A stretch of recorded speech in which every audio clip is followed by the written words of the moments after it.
በስመ አብ ወወልድ ወመንፈስ ቅዱስ አሐዱ አምላክ አሜን።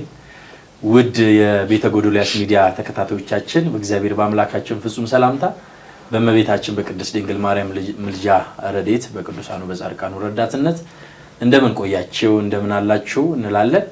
እንግዲህ ሁሉ ጊዜ ቃል በመናደርገው በገባነው መሰረት ለዛሬ እንግዳችንን ይዘን መተናል።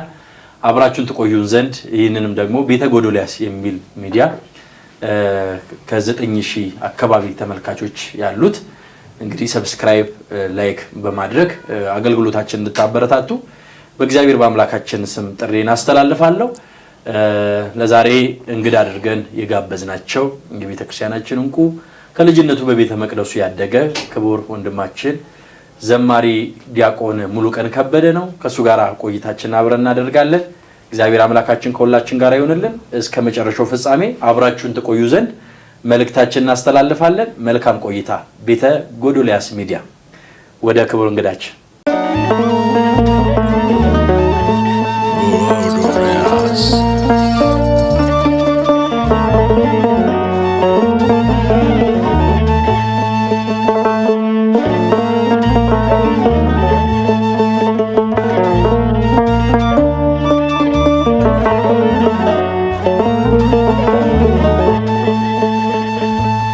እጅግ የምንወደ ክቡር ወንድማችን ዘማሪ ሙሉቀን ከበደ እንግዲህ በራስ ያምራልና እስኪ ራስህን አስተዋውቅልን እንላለን። እሺ ዮኒዬ ከልብ አመሰግናለሁ። እንግዲህ ዘማሪ ዲያቆን ሙሉቀን ከበደ እባላለሁ። ያው በቅጽል ስሜ ደግሞ አረሳውም እባላለሁ። እውነት ነው። እንግዲህ በዝማሬ የምናውቀው አረሳውም የምናነሳበትም ብዙ ዛሬ የምናወጋበትም እንዲሁም ደግሞ ተመልካቾቻችንም የሚመጣውም ትውልድ ደግሞ መማማሪያ ይሆን ዘንድ የአገልግሎት ህይወቱ ራሱ ተሞክሮ ስለሚያስፈልግ መጪው ትውልድ ደግሞ በምን መንገድ መጓዝ እንዳለብን በዚህ ተሞክሮ የምናነሳበት ይሆናል። እግዚአብሔር አምላካችን ከሁላችን ጋር ይሁንልን። እስኪ ወንድማችን የዘማሪ ዲያቆን ሙሉቀን ከበደ የልጅነት አገልግሎቱ ምን ይመስላል? ዛሬ ላይ መድረሱ ትላንትና እንዴት አልፎት እንደመጣ እንግዲህ ምን ይመስላል? እንግዲህ የልጅነት አገልግሎት በጣም ያው ደስ ይላል። ያው እኔ እንግዲህ ጅማ ደብረ ሳህል ቅዱስ ሚካኤል ቤተክርስቲያን ነው ተወልጄ ያደግኩት። እንግዲህ እዛ ደብረ ሳህል ጅማ ቅዱስ ሚካኤል ሰንበት እንደማንኛውም እንደሌሎቹ ወይም እንደ አገልጋዮቹ እንዳሉት አሁን ከኔ በብርቱ በጸጋ እያገለገሉ እንዳሉ ዘማሪያን በሰንበት ትምህርት ቤት ነው ከህፃንነቴ ጀምሮ ያደግኩት። ያው የህፃንነት አገልግሎት ደስ የሚል አገልግሎት ነው። ልጅ ስትሆን ትሮጣለህ፣ አታውቅም፣ የማያስሮጥ ነገር ሁሉ ያስሮጣል እና በቃ ደስ ይላል። ፉክክሮች አሉ፣ ውድድሮች አሉ። የመጽሐፍ ቅዱስ ጥናት ኮርስ ሰንበት ትምህርት ቤት ኮርስ ይሰጥ ነበር። ለሶስት ተከፋፍለን እምነት፣ ተስፋ፣ ፍቅር ተብለን ተበታትነን ተከፋፍለን ፉክክር የምናደርግበት ውድድር ሁሉ ማለት ጥያቄና መልስ የምናደርግበት ጊዜ ሁሉ ነበርና በጣም ደስ ይላል። ሁልጊዜም ቢሆን ያው ዛሬ አናገኘው ማለት ሁልጊዜም ዛሬ ላለሁበት መሰረቴ ትናንትና የሱ ነውና ልረሳው አልችልም። በአጠቃላይ ሂደቱ ደስ ይላል በጣም። ግን አሁን እንግዲህ እኔንም ወደኋላ መለስከኝ። ልጅነት እንግዲህ መቼም ያው ሰንበት ትምህርት ቤት ማደግ ማለት ዛሬ መድረሳችን መነሻችን ሰንበት ትምህርት ቤት ናት። እንግዲህ እኔም ባደኩባት በመካነ ሰማዕት ቅዱስ ቂርቆስ ወልደ ብርሃን አዲስ አበባ ቂርቆስ ማለት ነው። በልጅነታችን አስታውሳለሁ የኛ ጓደኞች ኳስ ሲጫወቱ ፊልም ሲያዩ የተለያየ ያው አካባቢ ላይ ያ ጨዋታ ብዙ ያጓጓን ነበርና የሚገርም ያንን አልፈን መሄዱ ራሱ ብዙ ቻሌንጅ ነው እና እስኪ ያ ጨዋታ እንዴት ነበር? መቼም ከጨዋታ መሀል ላይ ዛሬ ኮርስ አለኝ ሰንበት ትምህርት ቤት አለኝ ብሎ መሄዱ ብዙ ቻሌንጅ የልጅነት ጨዋታ አለ ልጅነት አለና እንዴት እስኪ አለፍኩ ያንን እንትኖች? ያው በመጀመሪያ ቤተሰብ ነው ምልህ። እኔ አሁን ውጪ ካሳለፍኩት ወይም ከልጆች ከምንድነው ከቤቶች ከጓደኞቼ ማለት ከጎረቤት ልጆች ጋር ማለት ነው እነሱ ጋር ካሳለፍኩት በላይ እዛ ሚካኤል ያሳለፍኩት ይበልጣል። አንደኛ ምቹም ነው ግቢው የነበረው ነገር ብዙ ዓለማዊ ነገሮች አሉ የሚያጓጉ። ኳስ ትጫወታለህ፣ ኳስ ታያለህ፣ ገብቷል። ብዙ ነገሮች አሉ። ብይ ትጫወታለህ። እኔ ማስታወሰው ለምሳሌ ቃቃ ተብለን እንጫወታለን፣ ገብቷል። ግን ቤተክርስቲያን ስትሆን የለም እንደዚህ አይነት ነገር። ጫወታ ራሱ መንፈሳዊ ነው። ሀሳቤን ተረድተኛል። በቃዛ መቃብር ውስጥ ውዳሴ ማርያም ወይ ታጠናለህ ወይ ደግሞ እንጠያየቃለን ጥያቄ ወይ ደግሞ ወይ በዓላት በጣም እኛ ጋር ደግሞ በዓላት አሉ። ህዳር ሚካኤል፣ ጥር ጥምቀት፣ ገና በየጊዜው በዓላቶች ስላሉ በቃ ጥናቶች የመዝሙር ጥናት በተለይ ብዙ የመዝሙር ጥናቶች ምናምን ይኖራሉና ያጓጓሃል። በቃ እዛ ስትሆን እዚህ ካለው ነገር የበለጠ ያሳምራል። ሲቀጥልም የቤተሰብም ጫና ስላለ የቤተሰብም ድጋፍ ስላለ እዚህ ከመሆን ወደዛ ሙልበት ወይም የሚሄድበት መንገድ አለና ይሄንን ይመስላል። እንዳጠቃላይ የቤተሰብ ጫና ስላለ ነው ነገሮች። የልጅነት ዘማሪ ለመሆን ነበር ፍላጎት የነበረው። ምን ዘማሪ ለመሆንስ ምን አነሳሳክ? ፈቃዱ ነው። እኔ አሁን ይኖራል እንደ አሁን ለምሳሌ ድሮ እኔ ህፃን እያለሁ ዘማሪ አይደለም ምኞቴ። ልክ ህፃን እያለሁ ድሮ አንተም ዶክተር ፓይለት ነበር የምትለው በእርግጠኝነት ሁላችንም አሁን እንደዛ ነው የምንለው። ግን በቃ እኔ አሁን ፓይለት ነው እላለሁ፣ ዶክተር መሆን እፈልጋለሁ ነበር የምለው። ግን ምንድነው ሁሉ ጊዜ በህይወት ፈቃድህ አይደለም የሚሆነው፣ ፈቃዱ ብቻ ነው። እኔ አሁን በፍጹም ህልም አልነበረኝም ዘማሪ መሆን። እግዚአብሔር አረሳውን በሚለው ዝማሬ ህዝብ በፊት ይደርሳል እታወቃለሁ የሚል ሐሳብ አልነበረኝም። ገብቷል። ግን ያው ዋናው እግዚአብሔር ሲፈቅድ ፈቃዱ ሲሆን አላማው ሲሆን የሱ አላማ ሆነ። ያው እንዳልኩ ሰንበት ትምህርት ቤት እድገቱ ስለነበረ እየገፋው መጣ። በመሃል ልክ ቅድም ተከፋፍለን እና እንትን እንል ነበረ፣ ውድድር ነበረን ብያለሁ። ተከፋፍለን ደግሞ መዝሙር ጥናት እናጠናለን። በጣም ብዙ ነን፣ ወደ 70-80 እንደርሳለን። ሰርክ ጉባኤ ሁሌ እናቀርባለን። ስለዚህ 20 ወይም 30 ሆነን እናቀርብ ነበረ። ተራ ሁሉ ማይክ ይዛል ምናምን። ደረሰ የሆነ ሐሙስ ቀን ነው 40 ቀን የኔ ተራ ደረሰ። ያው ስዘምር ደህና ሆነ። ያው የኔ ድምጽ ከሌሎቹ ተሽሎ ተገኘ። በዛው ጸናው። በቃ ሚካኤል ከኔ ውጭ ማንም ማይክ አይዝም እያሉ ከሚካኤል ወደ ደብረ ኤፍራታ ማርያም እያለ ወደ ደብረ መዊ እያለ ወደ ምንድነው አመረሩ ኪዳነት እያለ መጣ። ጅማ ላይ ታወቅ። ያው ከጅማ እያልኩ ደግሞ በአዲስ አበባ ገባሁ። ይሄን ይመስላል እንግዲህ ጅማ ላይ እንግዲህ በፊት የነበረው አገልግሎት ጠንካራ አገልግሎት ነበረ። እኔ በልጅነት ያስታውሳለሁ። ብዙ ታዋቂያን የቤተክርስቲያናችን እንቁ ዘማሪያን መምህራን አገልግሎቱ እንደውም በጣም በሰፊው የሚሰጥባት ናትና ጅማ እንደመወለድ መጠን ጅማ ላንተ ምንድናት? መቼም የትውልድ ቦታችን ሁላችንም እንዲሁም ደግሞ ይሰጥ የነበረው እስኪ አገልግሎት ወደ ትውስታው እንሂድ። ጅማ ለኔ ትልቅ ከተማ ናት። ጅማን እንዴት ብዬ መሰለህ የምገልጠው? በአህዛብ ውስጥ ተከባ ያለች ወይም የጅማን ህዝብ የምገልጠው እኔ እንዴት ነው? በአህዛብ ውስጥ ተከቦ ያለ ግን ጀግና ብርቱ ህዝብ ያለበት ቦታ ነው። ለምሳሌ እኔ የምታስታውስ ከሆነ 1999 ዓ.ም በሻሻ ሁልጊዜም ማድረሳው ትዝታ አለ። አቡነ ገብረ መንፈስ ንግስ ሊያነግሱ ሄደው አህዛብ ክርስቲያን ወንድሞቻችን እህቶቻችንና አባቶቻችንን ገለዋል። ሚገርም 1999 ነው ይሄ ነገር የተካሄደው። ከ1999 ጀምሮ ግን ልክ የነሱ መሞት ግን ብዙ ክርስቲያንን አጠንክሯል፣ አብዝቷል። አማኞች ብዙ ነፍሳት ወደ ቤተክርስቲያን ገብተዋል፣ ተጠምቀዋል። ከዛ በኋላ ጉባኤዎች መዘጋጀት ጀመሩ።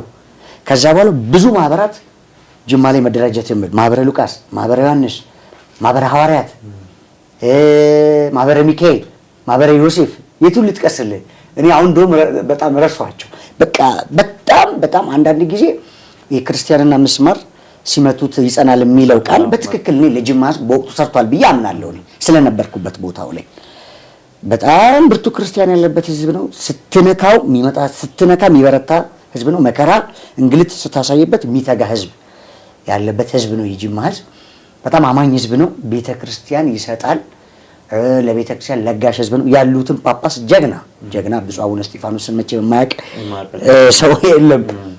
ጀግና አባት ናቸው። ቤተክርስቲያን ከሙደ ንጹሐት እንድትወጣ የራሷን ልማት ከጎን እንድታደራጅ ልማቶቿ ላይ እንድታተኩር የሚል ብዙ ፕላን ያላቸው ትልቅ አባት ናቸው። ከዛ ውስጥ ብዙዎቹን ያሳኩ ለምሳሌ አሁን ጅማ ደብረ ሳህል ቅዱስ ሚካኤል ይሄን ደብራውን ህንጻ አለው። ለምሳሌ ቤተክርስቲያን አትለምንም፣ ሙደ ንጹሐት አትዘቅዝቃ አትጠይቅም። የራሱ ሀገረ ስብከቱ ባለ 5 ፎቅ ህንጻ አለው። ገብቶሃል? አንዱ ህንጻ ያ ተከራይቶ አንዱ ህንጻ 2,000-3,000 ብር በወቅቱ ያኔ አሁን አላውቅም፣ አሁን ጨምሮ ይሆናል ዋጋ።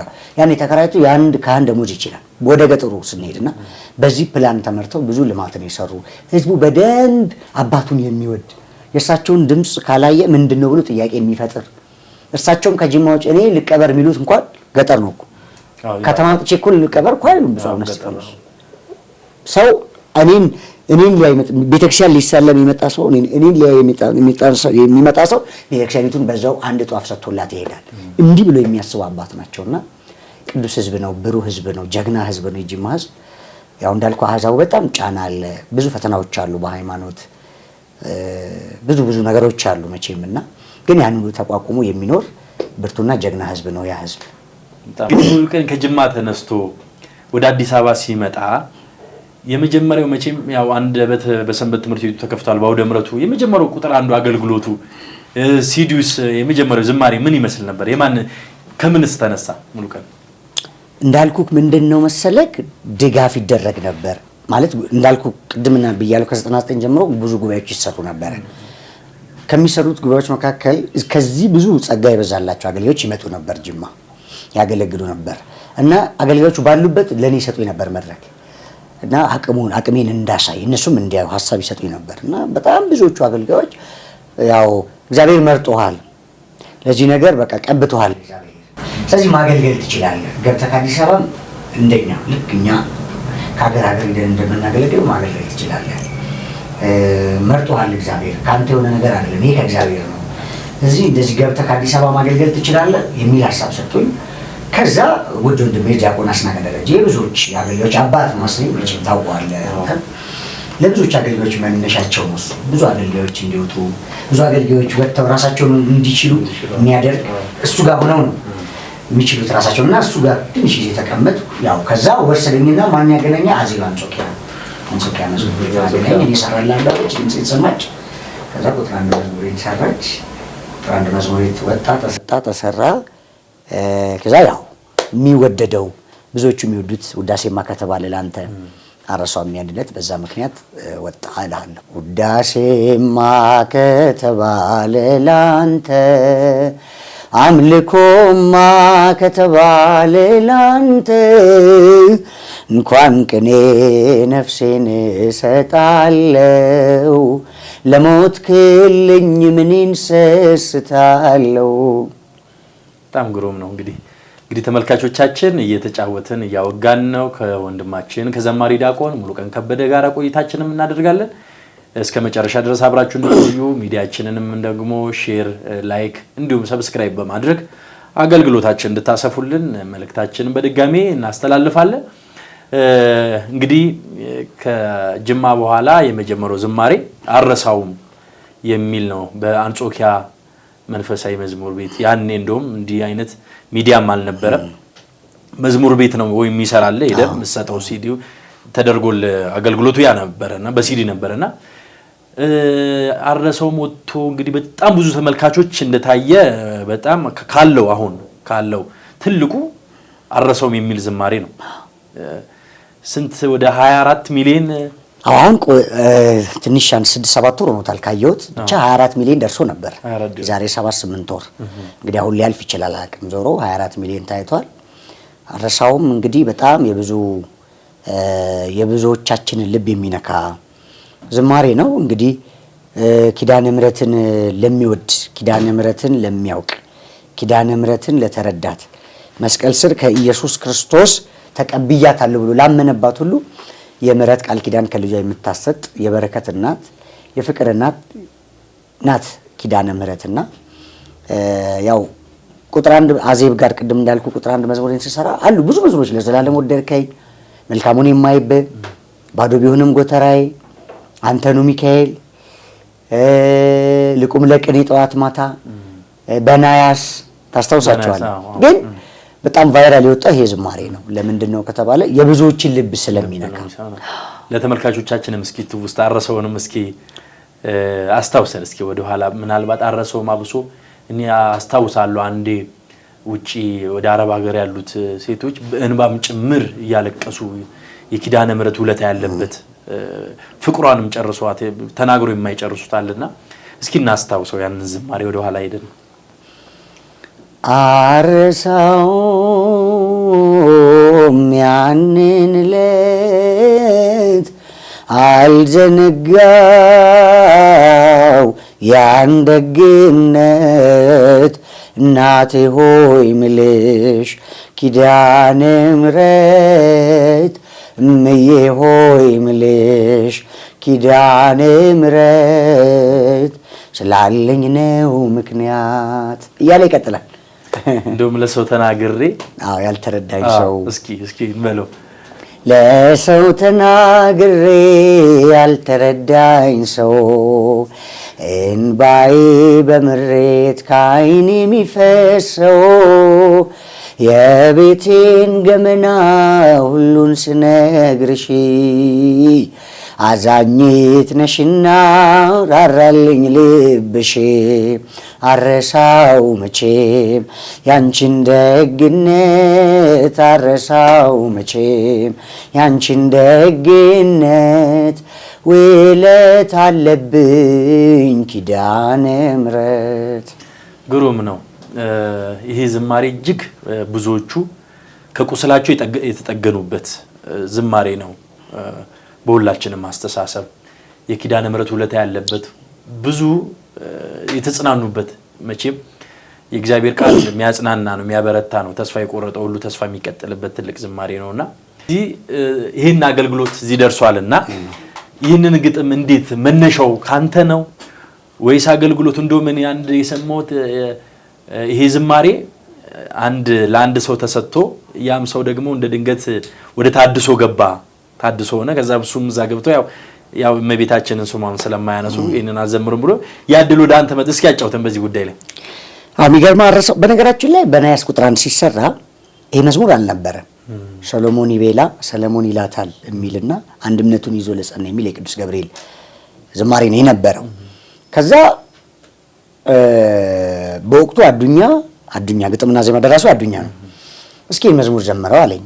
አንድ በስፋት የሚባል አሁን አገልግሎት ብዙ አትቷል ኦልሬዲ እና ለሱ የተሰራ ስራ ነው። ከዛ እሱ ወርዶት አይን ያልወደድኩትም አለው። እስኪ አጥናው ብሎ ሰጠኝ ለኔ። አጠናሁት። በጣም ያው እንደሰማው ልብ ይነካል። በጣም የሚወደድ ዝማሬ ነው። የብዙዎችን ልብ ይነካል።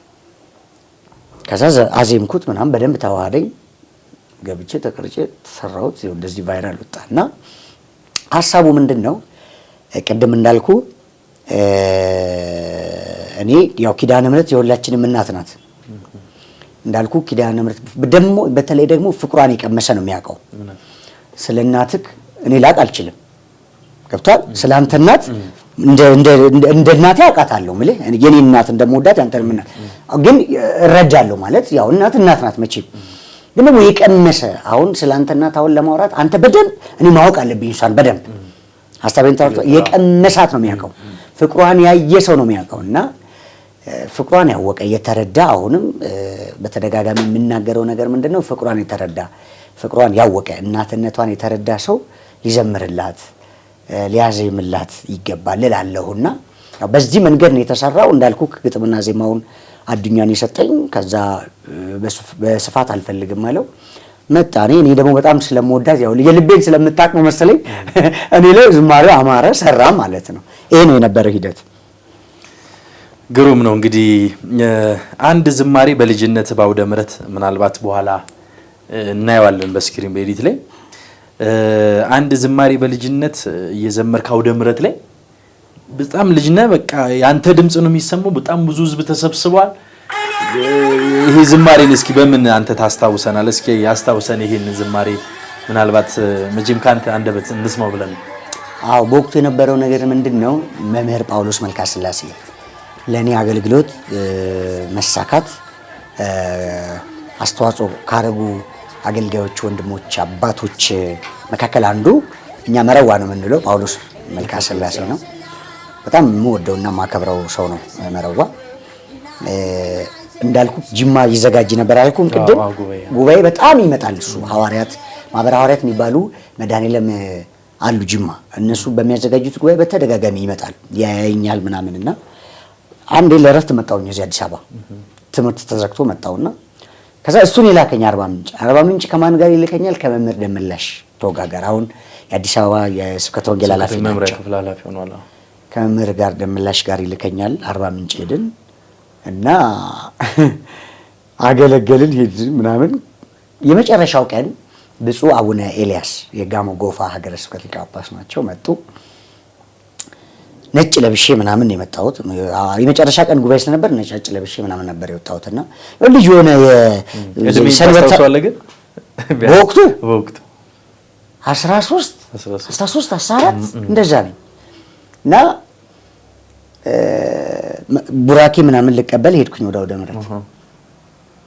ቁጭ ብለዋል ህዝብ በደንብ አለ። ቡራኬ ልቀበል ሄድኩኝ። ከዛ ተቀብዬ ደህና ነህ ልጄ ያሉና አሳልመኝ ሂድ ያንን ዕቃ አምጣ ሂድ ዘማሪ አላወቁም። ከዛ እሺ ብዬ ቀናም ትቼ ከዛ ፕሮግራመሩ ከዚህ በመቀጠል ዘማሪ ሙሉቀን ይዘምራል። በወቅቱ እኔ ዲያቆንም አልነበርኩም ገና ሰንበት ተማሪ ወደ መቅደሱ ገና እንትን አልኩምና ዲያቆን ዘማሪ ሙሉቀን ይዘምርልናል ምናምን። ከዛ ልመጣስ እንዴ እርሶ ኖት እንዴ አንቱ እርሶ ኖት እንዴ ሕፃን ነኝ እኮ እርሶ ኖት እንዴ አለኝ። አስተላልኩ እርሶ ኖት እስቲ ጉዶት ልየው አያ ወጣ ዘመርኩት በደም ሰው ደስ ይበለን ቴሙሽራ ያያቸው እነዚህ መዝሙሮች በቃ ሌላ ማስታወሰው መምህር ፈንታገላው አብሮ ነበር አይቶ እኮ ነው ቪዲዮን የቅድስት ማርያም ሰባኪ በክረቱ ጋር ይቅርታ የማድረግ ስም ረሳው በክረቱ ጋር መምህር ደመላሽም አሉና አብሮ ሆኖ በቃ ይስቃሉ ይነጋገራሉ። ለኔ ያ ጊዜ የመሮጫ ጊዜ ነው እንዳልኩ ማለት የልጅነት ጊዜ ስለሆነ ዝማሬ 10 ዝማሬ 20 ዝማሬ ዘምሬ አይደክመኝ ገና ልጅነት እንዳው ሲመጥም ሳንዱ እና ይሄ ነው የነበረው ነገር። ደስ ይላል። የአርባ ምንጭ ህዝብ በጣም ወንጌል የሚወድ ህዝብ ነው። በፍቅር ነው የተቀበለን። በቃ አልጠበቁም ማለት ከዚህ ልጅ እንደዚህ አይነት ጸጋ ከእግዚአብሔር ነው ከኔ አይደለም እንደዚህ ይሆናል ብለው አልጠበቁምና ይሄ ነው የነበረው ነገር። አንድ እዛ አሜሪካ የሚኖር እዛ ተወላጅ አብሮ ሲያሸበሽብ ያለ አንድ ቀሲስ አይተሃል። እሱ ነው ይሄንን ቪዲዮ የለቀቀው ቫይራል የሚወጣው ራሱ ቀርጾ ለቀቀው። ያው የአንድ ጊዜ ቪዲዮ እንደዚህ ቫይራል ወጣ። ይሄ ነው። እስኪ በአገልግሎት መቼም አገልግሎት ላይ ትውስታ አጋጣሚ ወይንም ደግሞ አንድ ደስ የሚል ነገር መቼም በእናንተ በኩል አይጠፋም። እስኪ የምታስታውሰው ለመማማሪያም እንዲሁም ደግሞ ተመልካቾቻችንን መቼም ፈገግ የሚያደርግልንም ነገር ካለ የምታስታውሰው ነገር ካለ እስኪ። እኔ እረሳለሁ ብዙ ጊዜ አረሳውም ያለው እንጂ እረሳለሁ። እንደውም አንድ ሚኪ የሚባል ክራራ የሚጫወት ልጅ አለ የደብረ ዘይት ጎበዝ ነው። እዛ ደብረ ዘይት ያለውን ጉባኤ በብርቱ እየሰራ ያለ ልጅ ነው። ጉባኤ ሲዞኝ ይሁን የረሳሁት ጉባኤው በቃ ረሳሁት እና እንዴት እንዳለ ያስኩት ያው አንዳንዴ በቤተሰብ ጉዳይ በሆነ ምክንያት ያው ትረሳለህ አይደል? ረስቼ እንደ እሑድ መቼ ደውልኛል? አርብ ደወለ። ጉባኤውን አረሳውማ እሑድ አለኝ። የምን ጉባኤ አልኩት። እንዴ እሑድ 11 ሰዓት አስጂ የለ ወይ የመጨረሻው ጉባኤ አንተ ነው ብዬ አውርቼ የለም ወይ? ኦዳ እኔ እኮ ረስቼዋለሁ። እንዴት እረሳለሁ ጉባኤውን አለኝ። በቃ ማለት እኔ ሚኪ ረሳሁት እንደዚህ ብዬ አስይዤ ነግሬ ደውዬ ደግሞ አረሳውን ብለህ ትዘምራለህ፣ ቀላል ትረሳለህ ይለኛልና እረሳቸዋለሁ። የትን ላስታውስክ ማረሳው ማለት ብዙዎች አሉ። አሁን እኔ አንድ እዚህ ጉዶ ብረት የሚባል ሀገር ታክለው ወደ ደብረ ብርሃን እዛ ሄድን። ጉባኤ ይዞን ሄደው ጉባኤ ተሰራ ብሎ መቅደስ ሞንታርቦ የምትሸጥ መቅደስ የምትባል ታውቃለህ? ሞንታርቦ መዝሙር ምናምን የምታዞር እኛ እንደውም ሽሊንጌ ነው የምንላት መቅደስ በወፍራም ሊታቃት አለ ረስታት ይሆናል። እሷ ነበረች። በስፋት ነበር ይላከኝ። አሁን ያነሳውልህ በስፋት ይዞን ሄደ ምናምን ጥሩ አገልግሎት አገለገልን ምናምን ያው ደረስን። ያው በቃ የነበረው አቀባበል ምናምን ጥሩ አልነበረም። ያው ዝግጅት አላረጉም። የቅንጅት ችግር ነበረ በወቅቱ ጉባኤውን ካዘጋጁት ሰዎች መካከል አንድ ልጅ ነው ተስፋ ነው ማን የሚባል ልጅ በሱ ምክንያት ነው የሄድነው። ዋናው ሄድን አገለገልን ምናምን። የመጨረሻው ቀን እሑድ ቀን ሰውዬው ጠፋ። መኪና አላዘጋጀ፣ የትራንስፖርት አልሰጠን። ምን እንልኛ የመጨረሻው ቀን እቺ ሰዓት ምን ያለ የምታስፈራ ናት አለ። ጠፋ ቢደወል ምን ቢል በስማ በቃ በስንት ትግል ከዛ የደብሩ ሰበካ ጉባኤ ምናምን ብለን ጠራን። እንደ ሞንታርቦ ተጭኖ መጥቷል። ልብ በል በሞንታርቦ ይዛ የመጣችው መቅደስ አለች። ዘማሪ ነው ያለው የማስታውሰው። ሰባኪ ደግሞ አንድ ብርሃኑ የሚባል በወቅቱ በመምህር ብርሃኑ የሚባል ብቻ ወደ 4-5 እንደዚህ እንሆናለን። በቃ ጠፉ። በምን እንሂድ? በምን ትራንስፖርት እንሂድ? ምን ትራንስፖርት አልተዘጋጀ። በቃ ይዞብን ጠፋ። መጨረሻ ላይ ተደወለ። ደውል ነገር ደውሉ አለን ወርቁ። ከዛ መጡ የሰዎቹ ምንድነው ተባለ። ያው ሐሳቡን አስረዳናቸው። ያላቸውን አዋጥተው እንግዲህ እንደምንም አዲስ አበባ ገብተናልና ማለት ከገጠሙ ብዙዎቹ ረስቻቸዋለሁ፣ ግን ይሄኛውን ሁልጊዜም በቃ አረሳውም፣ ልተወው አልችልም። ለምን ገጥሞኝ አያውቅም እንደዚህ። እንግዲህ በኃላፊነት አንተን አለው እኔ ብሎክ ሰው ሲጠፋብህ በጣም ገብቶሃል። ለምሳሌ ምግብ አልበላሁም ብለህ እየጠበኩ ነው ና ብሎክ ያሰው ሂደ ተረበ መቆየታቸው። አንዳንዴ ትራንስፖርትም ላትይዝ ትችላለህ። በቃ ከዛች ያው ትራንስፖርት ይሰጠኛል ብለህ ደግ ዘመን ስለነበረ ቅዱስ ህዝብ ስለሆነ ያ ህዝብ ደውል ሲደወል ገንዘብ ሰጠን መጥቶ አዋጣ ያለውን እንጂ። እንግዲህ እስኪ የዘንድሮን አሁን ያለውን የቴክኖሎጂውን አገልግሎት ከድሮው ጋር እንዴት ታስተያየዋለህ? ትውልዱም አሁን በቴክኖሎጂ መቼም ያየው ነው፣ ግማሹ እየተማረ ነው፣ ግማሹ እየጠፋበት ነውና ያ ዘመን ከዚህ ዘመን ጋር በቴክኖሎጂ እንዴት ታየዋለህ? እስኪ እኔ በሁለት መንገድ ነው ማየው። መጥፎ ጎንም አለው፣ ጥሩ ጎንም አለው። እኔ አሁን ሚዲያ ይጥፋል ለምሳሌ ለምን በሚዲያ ውስጥ ብዙ ነገር አግኝተናል። ቲክቶክ የስንቱን ነፍስ አድኗል መሰለክ። እኔ አሁን ቲክቶክ ላይ ዕቅበተ እምነት የሚሰሩትን ልጆች እንዴት ከፎ ጀምሮ እኔ አሁን ፕሮቴስታንት ላይ የሚሰሩትን ቢያንስ በመጽሐፍ ቅዱስ ነው የምትወያየው። መጽሐፍ ቅዱስ ለመጽሐፍ ቅዱስ አንድ እግዚአብሔር ነው ያለው አይደል? ሁላችን እሱ እግዚአብሔር ላይ አመለካከት ነው ያለን። እስልምና ላይ እኮ ስራ መስራት፣ እስልምና ላይ ዕቅበተ እምነት መስራት ማለት እሳትና ጭድ እኮ ነው። እና ጥሩ ጎን አለው። ሰው በቃ ድሮ የተከደነውን ነገር በግልጥ እያየ ነው። አሁን አትወሻሽም። አሁን ውሸት መናገር አትችልም። ይፋ ታየዋለህ። እዛው ላይ ሚዲያው ላይ ገልጠህ ማስረጃ ታሳያለህና ምን ጠቅሟል? ቤተክርስቲያን ብዙ ጠቅማለች።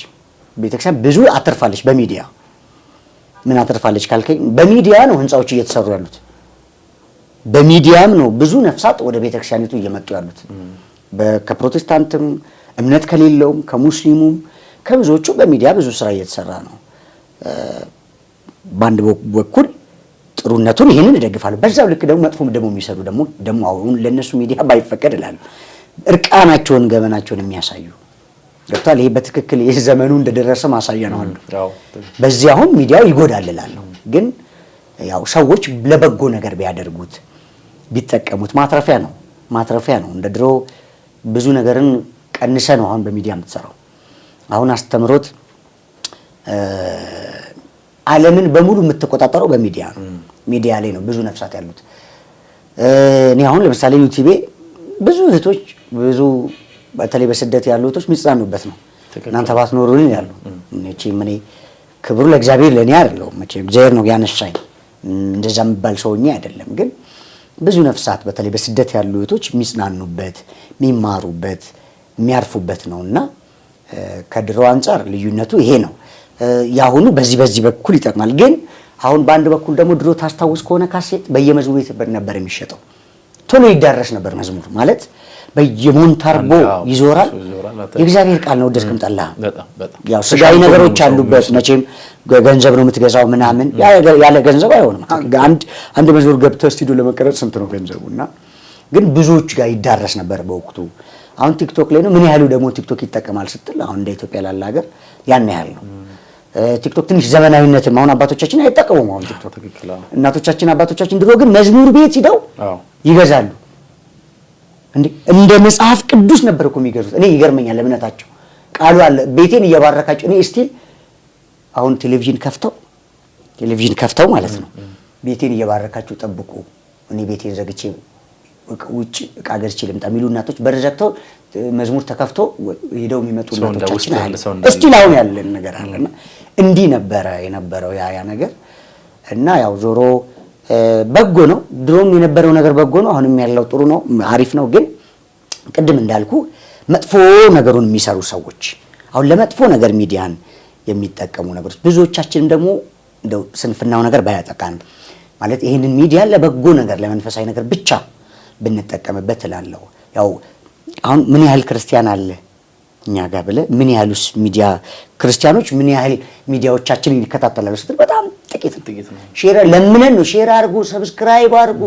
ግን የሆነ ሙሉቀን ጴንጤ ሆነ ሙሉቀን እንደዚህ ሆነ ግን ሲባል አቤት ሆ ብሎ ለመስማት የሚመጣ ህዝብና እንደው የዘመኑ ሰዎች ባንሆን እላለሁ።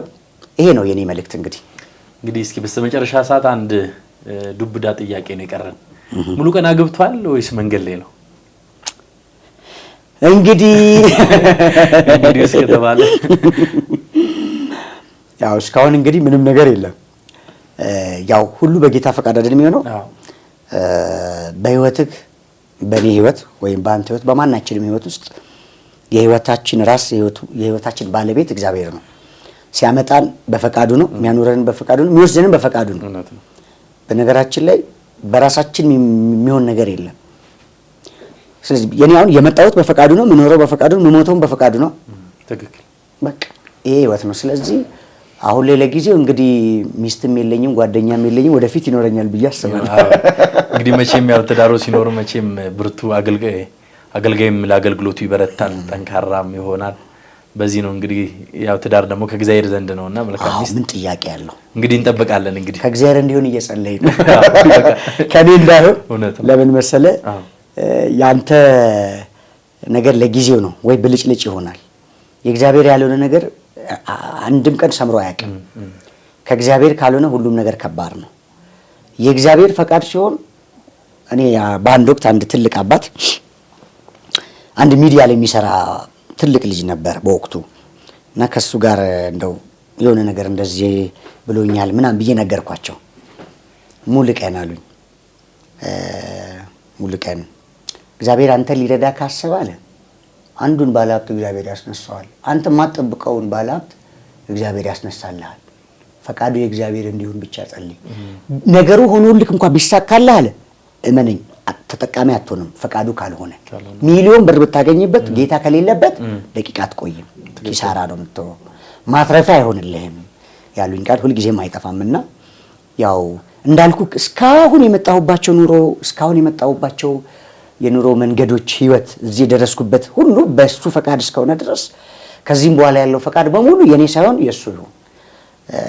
በትክክል እግዚአብሔርን የምትፈራ ሴት፣ በትክክል እግዚአብሔር ፊት የምትጸልይ ሴት ታለቅሳለች ወይ እግዚአብሔር ፊት? ነገ እኔ ክፍለ ሀገር መቼም ስራዬ መዞር አይደለም በየሀገሩ አገልግሎታችን እንደዛ እኔ ሲሄድ ልጆቼን ይዛ እግዚአብሔር ፊት ታለቅሳለች ወይ? ትጾማለች ወይ? ይዛቸው ቤተክርስቲያን ታቆርባቸዋለች ወይ? ዋና ነጥቤ ነው እሱ ነው። ሌላው ነገር ቀስ ብሎ ይመጣ ነው።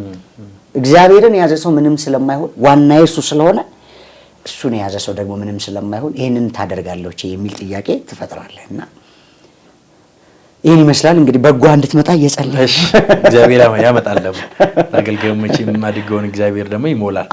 እንኳን ላገለገለው ይቅርና ለሁሉም እግዚአብሔር ሰጪ ነው፣ ለጋሽ ነውና እግዚአብሔር እንግዲህ መልካም መጥቶ ደግሞ በእልልታ በዝማሬ እናመሰግንበት ዕለት እናፍቃለን። ያው ጳውሎስ እንደተናገረው ያችን ዕለት እናፍቃለሁ። ስለዚህ እግዚአብሔር አምላካችን እንግዲህ ያቀርብልን ነው የምንለው። አይርቆ ዋናው እሱ። እሺ እንግዲህ ቆይታችን እጅግ ጥሩ ነው። ከወንድማችን ከዘማሪ ዲያቆን ሙሉቀን አረሰውም ዝማሬ የምናውቀው ከእርሱ ጋር ነው እየቆየን ያለነው፣ ተሞክሮን እየወሰድን ያለነው።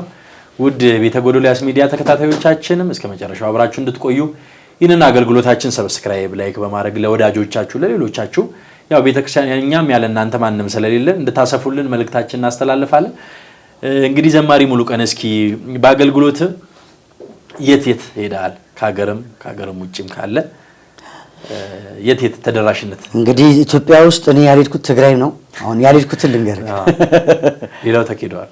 ብዙዎቹ እና በተወሰነ መልኩ ትንሽ አፋር ምናምን ነው እንጂ ብዙ ቦታ ጎጃም፣ ጎንደር፣ ባህር ዳር፣ አሁን ኮምቦልቻ፣ ደሴ፣ የትኛው ደብረ ብርሃን፣ ጅማ፣ አጋሮ፣ በደሌ፣ የቱን ጋምቤላ፣ መቱ አልፍ ያለው ኦኬ መቱ አልሄድኩም። ነቀምት፣ አምቦ የትኛው ልንገርክ? ወደዚህ ደግሞ ጅጅጋ፣ ሐረር፣ ድሬዳዋ ምንድነው ደግሞ ሐረር መሀል ያለችው ሀገር ምን ነበረች? አሰበ ተፈሪ። እግዚአብሔር ይስጥ። አሰበ ተፈሪ፣ በዴሳ፣ ገለምሶ፣ መቻራ፣ ሂርና ታውቃቸዋለህ? እነዚህ ነገራት ብዙም በስም ደቡብ ደግሞ በቃ ደቡብ ሙሉ ለሙሉ እንደውም በአብዛኛው እኔ ናዝሬት አዳማና ደብረ ዘይት ያው ቤታችን ነው ያንተ ነው መቼም ዘማሪ ማን ይባላል ከበደ ነው ቤታችን ነው። እስኪ ወደፊት ምን እንጠብቅ? አዲስ ስራ አዲስ ዝማሬ ሙሉ ቀን ምን ላይ ነው ያለው? እንግዲህ ቀጣዩ ስራ ምን ላይ ነው እስኪ ያለው? መልካም እንግዲህ እንደ እግዚአብሔር መልካምና በጎ ፈቃድ ያው ቅድም እንዳልኩ አሁን አልበም ለመስራት ትንሽ አስቸጋሪ ነው ጊዜው። ያው በቲፎዞ ሆኗል ትንሽ ጊዜው አስቸጋሪ ነው። ግን ያው እንዳልኩ ሚዲያ ስላለ ዩቲዩብ ስላለ እኔ የሚፈልግ ሰው ዮኒን አንተን የሚፈልግ ሰው በራስ በስምህ ገብቶ ያገኛል። ስለዚህ እኔ አሁን ምንድነው እየሰራ ያለው ትንሽ ሪዩዝ ይዞ የነበረ ዩቲዩብ አሁን እያስቸገረ ነው። አዳዲስ ህግ እያመጣብን ዩቲዩብ ትንሽ እያስቸገረ መልቀቅ በጣም ብዙ ተከታይ አለ። ወደ 83000 ደርሻለሁ እንደ እግዚአብሔር መልካምና በጎ ፈቃድ በኔ ቤት እዚህ ደረጃ ደርሻለሁ። ያው አሉ በጣም ብዙ ስራ ወደ 4 ስራዎች ለምሳሌ ጅል ያሉ ነጠላ ከዛ ደግሞ ገብቼ ገና መቀረጻቸው ወደ 5 ስራዎች አሉና ይኖሩኛል። ለሰርግም እንደዚህ ሐሳቦች አሉ። አሁን ከዘማሪ ዲያቆን አዱኛ ፈቃዱ ጋር ሰርግም እንደዚህ የሰርግ ዝማሬዎች የመስራት ፕላን አለ። እንግዲህ ጠብቁ። በጸሎት አግዙ። ዋናው በሐሳብ በገንዘብ በጸሎት ከምንም ደግሞ በላይ የሚጸልይ ሰው የሌለው ሰው ነው ድሃ ምድር ላይ። በነገራችን ላይ የሚጸልይ ሰው ትዝ ይለኛል እኔ ሙሴ ክንዱን እንደዚህ ሲያደርገው እስራኤላውያን ይሸነፉ ነበር። ስለዚህ ላይ ክንዱ ደግሞ ሲዘረጋ እስራኤል ታሸንፍ ነበር። ክንዱ የሚዘረጋልን ሰው እንፈልጋለን። ማለት ክንድ የጸሎት ክንድ ያለው የሚጸልይልን ሰው እንፈልጋለንና የሚጸልዩ በጸሎት የሚያበረቱን እህት ወንድሞቻችንን እንፈልጋለን። ይሄን ይመስላል እንግዲህ ይጠብቁን በቅርብ። እንግዲህ በስተመጨረሻ ሰዓት ቆይታችንን ይሄን ይመስላል። እስኪ በስተመጨረሻ የምታስተላልፍልን መልእክት ካለ እንግዲህ ከዛ በፊት ውድ ሚዲያ ተከታታዮቻችን ዘማሪ ዲያቆን ሙሉቀን ከበደ ብላችሁ ዩቲዩብ ላይ ከ83000 በላይ ተከታይ አሉት። በዛም አገልግሎቱን ያው እንዲሰፋም እንድታደርጉልን መልእክታችንን እናስተላልፋለን። እንዲሁ በስተመጨረሻ ሰዓት የምታስተላልፍላቸው መልእክት ካለ እንዲሁም ደግሞ በስተመጨረሻ እጅግ ከምንወዳ ዝማሬ እንደ ነብር ዥንጉርጉርነት የምትሏን ዝማሬ በዛችሁ ዘመር አድርገን ጨርስ። እሺ አመሰግናለሁ። ያው በመጀመሪያ ሁሉ ላደረገ ሁሉ ላከናወነ እኔን ካለመኖር ወደ መኖር ላመጣኝ አገልጋዩ ላደረገኝ ላከበረኝ ለመረጠኝ ለልዑል እግዚአብሔር የማይቋረጥ ምስጋና ይድረስ። ለእናታችን ለድንግል ማርያም ለመላእክት ሁሉ እንደየክብራቸው እንደየሞገሳቸው ምስጋና ይድረሳቸው። በመቀጠል ለኔ አገልግሎት ያው መሳካት ከጀርባ የሆነው ላገዙኝ ለተራዱኝ እዚህ ደረጃ እንድደርስ በብዙ ላገዙኝ በገንዘብ በሐሳብ በጸሎት በተለይ ደግሞ መነሻዬን ማለት በአገልግሎት በምን አይነት መስመር ውስጥ ገብቼ እንደምቆይ አቅጣጫ ለጠቁሙኝ እነሱ ባይጠቁሙኝ እነሱ ባያግዙኝ ዛሬ ወይ አዳራሽ ነበር የምታገኝ ወይ ጫት እየቃምኩ ነበር የምታገኝ እና ረድተውኛል በጣም ዲያቆን ፍሬው ሰይፉ መምህር ጳውሎስ መረዋ በጣም ብዙዎቹ ዋጋ ከፍለዋል አግዘዋል። እንደውም አዱኛን ረስታል። አዱማ ያው ከአጠገቤ የነበረ ሰው ነው። ሲሳይ የእግዚአብሔር አቡ ሲሳይ ዮኒ አንተም ትዝ ይልሃል ቂርቆስ ስናገለግል ያኔ በአክብሮት ተቀብላችሁኝ በዚህ አቅጣጫ ሂድ በዚህ መስመር ሂድ ባትለኝ ኖሮ ያው ጸጉሬን እንደዚህ እንትን እያልኩ ጠፋ ነበርና አንተንም እግዚአብሔር አሁንም ባለበት ይጠብቅ ያበርታህ እላለሁ። ብዙ ነው እንግዲህ ከብዙ በጥቂቱ ይሄንን ይመስላል። ይሄ ነው። በተረፈ ግን በመላው ዓለም ለሚገኙ ኦርቶዶክሳውያን ያው አሁን ጊዜው የምንጸልይበት ጊዜ ነው፣ የምናለቅስበት ጊዜ ነው። አዳዲስ ዜናዎች አዳዲስ ርዕሶች ለጋዜጠኞች ወይም ደግሞ ይሄ እንዴት ነው ስም አጥፍተው እንጀራ ለሚበሉ ለነሱ የዜና ርዕስ ይሆናል። ለኛ ለክርስቲያኖች ግን ለነሱ እንጀራቸው ይሆናል። ለኛ ለክርስቲያኖች ግን የጸሎት ርዕስ ነው። ይሄ ማለት ማንተኛበት እንደሆነ ማንቂያ ደውል ነው ለኛ። አሁን ለምሳሌ የኢትዮጵያ እንደዚህ መከራ ውስጥ መሆን ለኛ ንቃ እግዚአብሔር ማንቂያ ደውል እኮ እየደወለ ነው። ተነሱ፣ አትተኙ፣ ጸልዩ እያለ ነው። አሁን ሰዎችን የምናማበት ጊዜ አይደለም። ቁጭ ብለን በህብረት የምናለቅስበት በህብረት ወደ እግዚአብሔር የምንጮህበት እንግዲህ አደባባይ ላይ ሰዎች እየተገደሉ በምሽት ሰዎች እየተገደሉ ህፃናት እየሞቱ ነው አሁን ኢትዮጵያ ላይ የምናየው። እውነት ይሄ መቼም የአደባባይ ምስጢር ስለሆነ እያየን ያለነው ነገር ነው እና እኛ ግን አብዝተን የምንጸልይበት ለክርስቲያኖች አዲስ የጸሎት ርዕስ ነው። በጣም የምንበረታበት በጣም የምናለቅስበት እንደው እግዚአብሔር ይቅር እንዲ የእስራኤል አምላክ በእውነት እግዚአብሔር የራሔል አምላክ በእውነት ኢትዮጵያን እንዲጎበኛት በብርቱ የምንጸልይበት ነው። እኔም እንግዲህ ደካማው ትንሹ ወንድማችሁ በአገልግሎት ደግሞ እንደበረታ ከዚህ የተሻለ ጸጋ እንዲበዛልኝ ቤተክርስቲያን ለረጅም ዓመታትና ጊዜ እንዳገለግል ጸጋ እንዲበዛልኝ እናንተም በጸሎት እንድታገዙኝ እላለሁኝ። ይሄ ነው መልእክቴ። እድሜ ይስጥልኝ። እስኪ አንድ ዝማሬ በስተመጨረሻ እንግዲህ እንደ ነብር ዝንጉርጉርነት አይቀየር መልኮ ኢትዮጵያዊነት እጆቿን ወደ እግዚአብሔር ትዘረጋለች በእምነት በተስፋ በፍቅር ትኖራለች። እንደ ነብር ዝንጉርጉርነት አይቀየር መልኮ ኢትዮጵያዊነት እጆቿን ወደ እግዚአብሔር ትዘረጋለች በእምነት በተስፋ በፍቅር ትኖራለች። ይቀበልልን። እንግዲህ እግዚአብሔር አምላካችን ስሙ የተመሰገነ ይሁንልን። የዛሬ ቆይታችን ከምንወደው ወንድማችን ዘማሪ ዲያቆን ሙሉቀን ከበደ ጋር የነበረን ቆይታ ይሄንን ይመስላል። በዚህም ደግሞ በሕይወት ታሪኩ ሁሉ ዙሪያ የአገልግሎቱንም ሁኔታ አብረን ተወያይተናል። እንግዲህ ለመጪው ትውልድ ደግሞ ትውልዱ እንዲተካ እንዲህ በመቅደሱ አድጎ እድሜውን ሁሉ በእግዚአብሔር ቤት ቅዱስ ዳዊት እንደተናገረው እግዚአብሔር አንዲት ነገርን እሻለሁ እርሷንም ለዘላለም እፈልጋታለሁ እሷም ደግሞ በእግዚአብሔር ቤት እኖር ዘንድ እንዳለው ይሄ ነውና የሕይወታችን ፍጻሜ በቤቱ እንዲያኖረን እግዚአብሔር አምላካችን ይፍቀድልን። የሚዲያችን ተከታታዮች ቤተ ጎዶልያስ ብላችሁ ጽፋችሁ በመግባት በአማርኛው ሰብስክራይብ፣ ላይክ፣ የደውል ምልክቱን በመንካት ለሌሎች ወዳጆቻችሁ እንድታደርሱልን መልእክታችንን እናስተላልፋለን። በቀጣዩ እንግዲህ ሌላ እንግዳ ይዘን እስከምንመጣ ድረስ እግዚአብሔር አምላካችን ከሁላችን ጋር ይሁንልን። መልካም ቆይታ ይሁንላችሁ።